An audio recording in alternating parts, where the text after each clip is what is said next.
Göbəkli Təpədə demək 3 damğa var. Hilal formasında ay, həmin ayın üstündə bir dairə və dairənin ortasında nöqtə olan bir dairə. Və bunun biz bir digərinin Hakasiyada olduğunu görürük. Ay, hilal. Üstündə dairə, ortasında nöqtə olan damğanın Hakasiyada var, Göbəkli Təpədə var.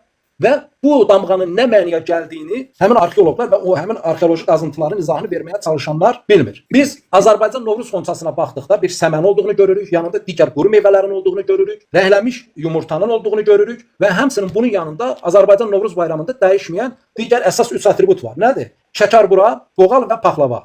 Həmin oradakı şəkərbura ayı ifadə edir, qoğal günəşi ifadə edir, paxlava və ortasında mütləq fındıq qoyulan paxlava isə ulduzu ifadə edir. İndi təzədən bir də Göbəkli Təpədəki damğaya nəzər yetirək. Hilal formasında damğa nə oldu? Bizim qarşımıza şəkərbura olaraq hələ də çıxır.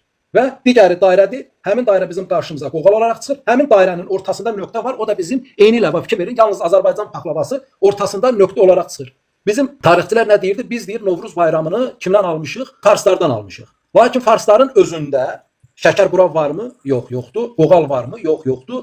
Paxlava varmı? Paxlava bənzəri şirniyyatlar var, lakin məxsusi Azərbaycanın paxlavası olan, ortasında fındıq qoyulan paxlava onlarda yoxdur. Yəni fikir verin, həmin 12 min ildə olan damğadan günümüzdə biz Novruz bayramı kültürünü yaşadan bir mədəniyyətin bir Novruz xonçasında olduğunu görürük.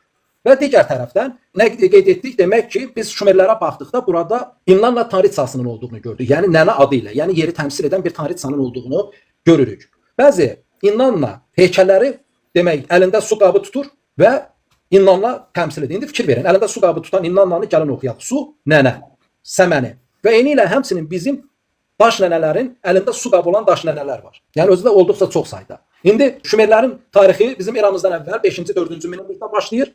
Fikir verin, Türk daş nənələri isə 2000 ildən üzü bu günədir. Və həmin o İnnanna, əlində daş tutan İnnanna ki heykəli var, onu biz var olmasını 18-ci əsrdən sonra bilmişik.